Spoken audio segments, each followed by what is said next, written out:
Hi అండి, అందరికీ నమస్కారం. ఈరోజు రాఖీ పౌర్ణమి. అన్నా చెల్లెళ్ళ అనుబంధానికి అపురూపమైన రోజు ఈరోజు. ఒకే రక్త సంబంధమైన ఎక్కడెక్కడో జీవిస్తున్న వారిద్దరూ కలవటానికి ఆత్మీయత అనురాగాలను పెంచే అపురూప ఘట్టం ఈరోజు.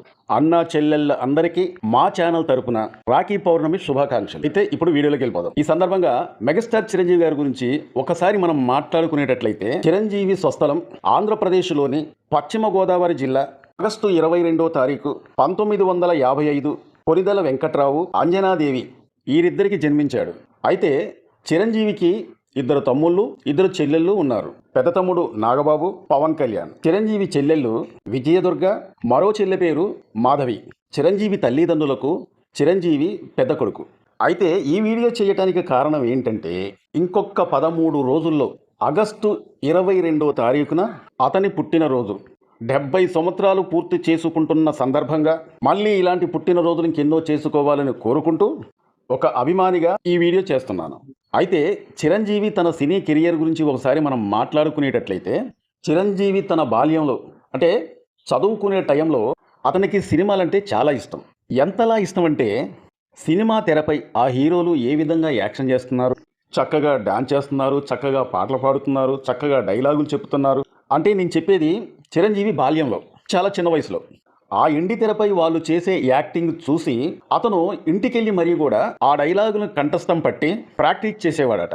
అయితే అతను వయసు పెరిగే కొద్దీ, దీనమ్మ జీవితం ఎప్పటికైనా నేను కూడా ఆ ఎండి తెరపైన కానరావాలి అనే ఒక బలమైన కోరిక అతనిలో పుట్టిందట. కానీ ఆశకపోతే దురాశ దుఃఖానికి చేటు. నాకు సినిమా ఇండస్ట్రీ నుంచి ఎటువంటి బ్యాక్గ్రౌండ్ లేదు కదా, నేను సినిమాలోకి వెళ్ళగలనా అని ఒక్కోసారి నిరుత్సాహపడేవాడట. అయితే చిరంజీవికి సినిమాలపైన మక్కువ ఎక్కువ. ఎప్పటికైనా నేను ఒక హీరో కావాలని చెప్పి అతను కోరుకుండేది. చిరంజీవి తండ్రికి మాత్రం అతను ఒక పోలీస్ ఆఫీసర్ని చేయాలని చెప్పేసి అతనికి కోరుకుండేది, ఇది అతని తండ్రికి. కానీ చిరంజీవి బలమైన కోరిక ఈ రోజున చిరంజీవిని ఒక మెగాస్టార్గా నిలబెట్టింది. అయితే అతని పట్టుదల ఎలా ఉండేదంటే, అతని వెనకాల ఎటువంటి బ్యాక్గ్రౌండ్ లేకపోయినా, అంటే సినిమా ఇండస్ట్రీ పరంగా మద్రాసులోని ఇన్స్టిట్యూట్లో చేరి నటన పైన శిక్షణ పొంది అప్పుడు సినిమా ప్రయత్నాలు చేసిండు. అయితే ఇక్కడ గొప్ప విషయం ఏంటంటే, చిరంజీవి సినిమా ఇండస్ట్రీలోకి రావడానికి తన తండ్రి వెంకట్రావు గారికి సెసేమేరా ఇష్టం లేదు. కానీ చిరంజీవి గారి పట్టుదల చూసి ఇక మనం ఎన్ని చెప్పినా వినేటట్టు లేడని చిరంజీవి కోరికను కాదనలేకపోయాడు. అయితే ఇక్కడ ఇంకొక విశేషం ఉంది. చిరంజీవి హీరోగా నటించిన మంత్రి గారు వియ్యంకుడు సినిమాలో చిరంజీవి తండ్రి గారు వెంకట్రావు గారు కూడా ఒక చిన్న పాత్రలో యాక్టింగ్ చేశారు. చిరంజీవి సినిమాలలో ప్రయత్నాలు చేస్తుండగా ఆయనను ఎంతోమంది అవమానించారు. అది నిర్మాతలు కావచ్చు, అప్పుడు ఉన్న డైరెక్టర్లు కావచ్చు. కొంతమంది అయితే చిరంజీవి గారితో మాట్లాడటానికి కూడా ఇష్టపడేవాళ్ళు కాదు. అయితే ఒక ఫిల్మ్ ఇన్స్టిట్యూట్లో ఇంటర్వ్యూ జరుగుతుంటే చిరంజీవి గారు వెళ్ళారట. చిరంజీవి గారు వెళ్ళిన తర్వాత చిరంజీవి గారిని ఇంటర్వ్యూ చేసే ముందు ఒక వ్యక్తి చిరంజీవిని పట్టుకొని ఏమన్నాడంటే, అసలు నువ్వు సినిమాలో యాక్టింగ్ చేయగలవా, డాన్సులు చేయగలవా, ఫైట్లు చేయగలవా, డైలాగులు చెప్పగలవా, నీ ముఖం ఎప్పుడైనా అద్దంలో చూసుకున్నావా అని ఘోరంగా అవమానించారట చిరంజీవి గారిని. అది హేళన చేస్తూ. చిరంజీవి గారి పట్టుదల ఏంటంటే, తన తల్లిదండ్రులకు పెద్ద కొడుకు, తనకిద్దరు తమ్ముళ్ళు, ఇద్దరు చెల్లెళ్ళు, ఇటు తల్లిదండ్రి, వీళ్ళందరినీ ఎప్పటికైనా ప్రయోజకులను చేయాలంటే ముందాల మొట్టమొదటిగా నేను నిలబడాలనుకోండు. అయితే ఒక ఇంటికి పిల్లర్స్ అంటే ఎంత బలమో, రేపొద్దుటీలు నా కుటుంబానికి నేను కూడా అండగా ఉండాలన్న ఒక ఉద్దేశంతో సినిమా ఇండస్ట్రీలో స్థిరపడిపోవాలనుకున్నాడు. ఆ రోజున వేసిన ఆ మొట్టమొదటి అడుగే ఈ రోజున మన ముందు మెగాస్టార్ అయి నిలిచిండు.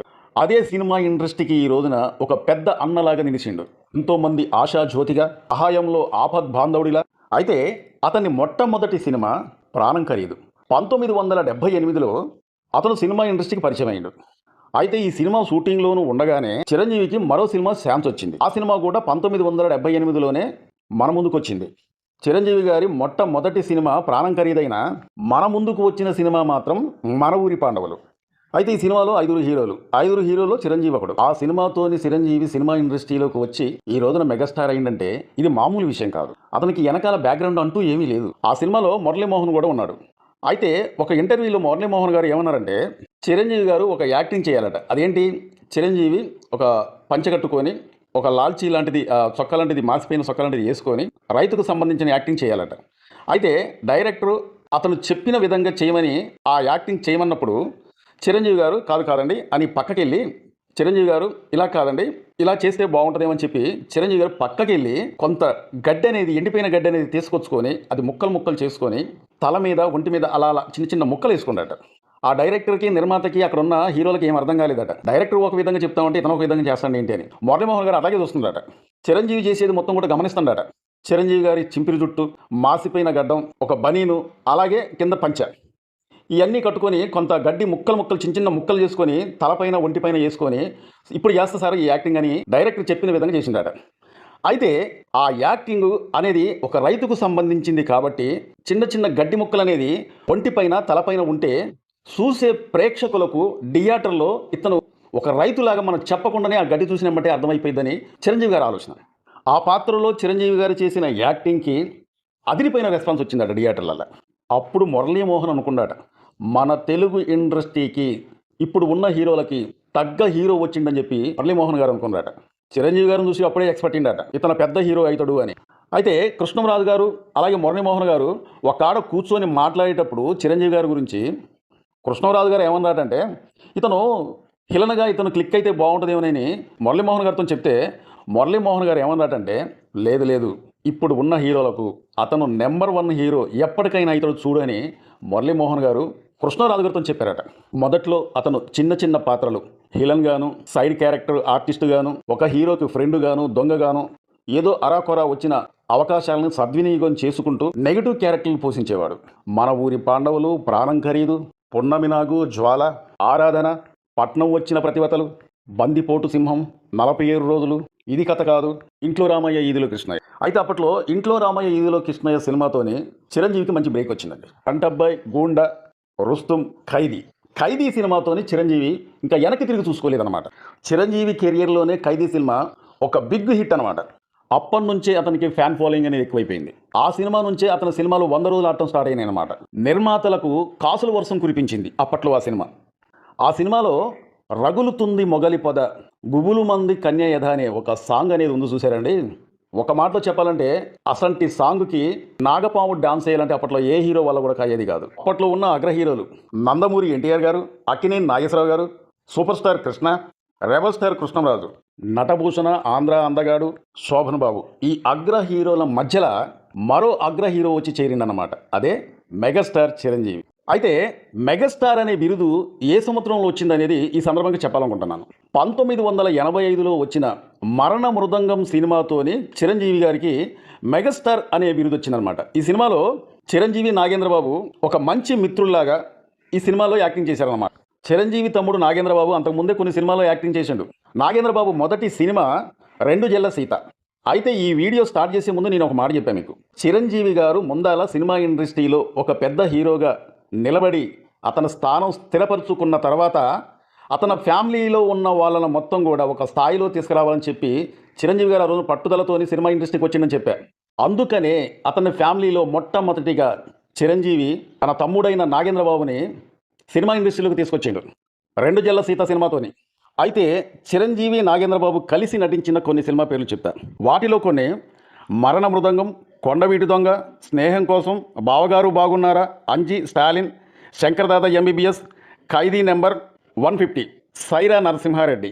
సరే, పవర్ స్టార్ పవన్ కళ్యాణ్ గురించి మాట్లాడుకునేటట్లయితే 1996లో అక్కడమ్మాయి ఇక్కడ అబ్బాయి ఈ సినిమాతోని పవర్ స్టార్ పవన్ కళ్యాణ్ గారిని సినిమా ఇండస్ట్రీకి తీసుకొచ్చిండు చిరంజీవి గారు. చిరంజీవి తన చిన్న తమ్ముడు పవర్ స్టార్ పవన్ కళ్యాణ్ గారితోని అంటే ఇద్దరు కలిసి నటించిన సినిమాలు ఏంటంటే శంకర్దాద ఎంబీబీఎస్, అలాగే శంకర్దాద జిందాబాద్.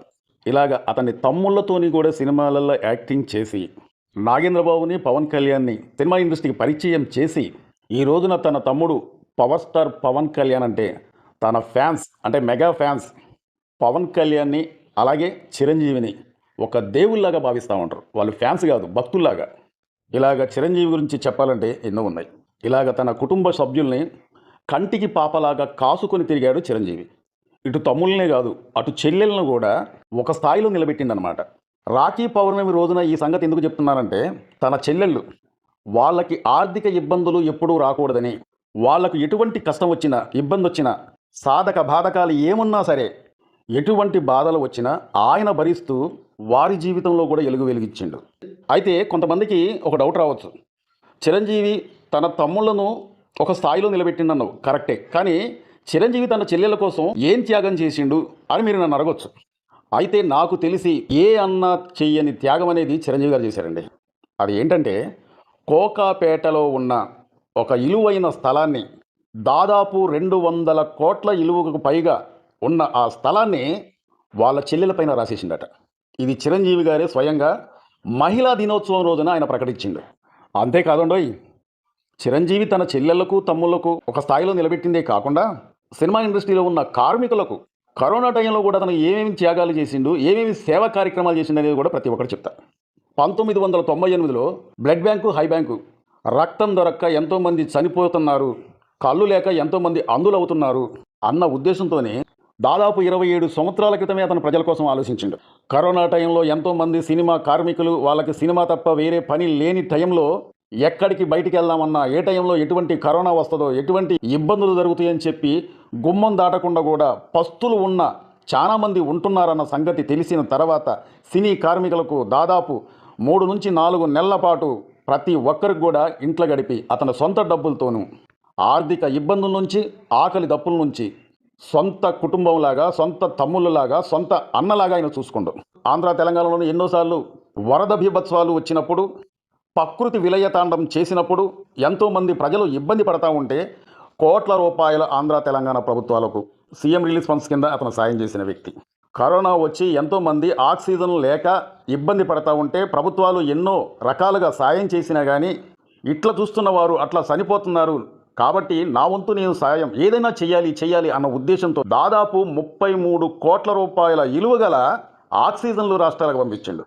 అలాగ కళ్ళు లేని వారికి కళ్ళు, ఆకలి దప్పుల్లో ఉన్న వారికి ఆహారం, రక్తం దొరక్క చనిపోయే వారికి తన బ్లడ్ బ్యాంకు ద్వారా తన ఫ్యాన్స్, ఇప్పటికి కూడా తన ఫ్యాన్స్ తన పుట్టినరోజు సందర్భంగా ఎంతోమంది మెగా ఫ్యామిలీలో ఉన్న అభిమానులు రక్తదానం చేస్తూ ఉంటారు.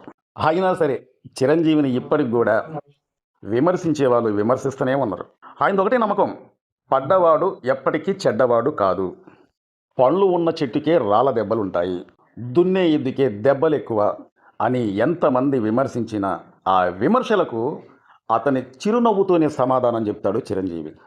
ఏ రోజైతే సినిమా వైపు, సినిమా ఇండస్ట్రీ వైపు అతని తొలి అడుగు వేసిండో, ఎవరికి పరిచయం లేకుండా వచ్చిండు, ఈ రోజున ప్రజల ఆశాజ్యోతి అయి నిలిచిండు.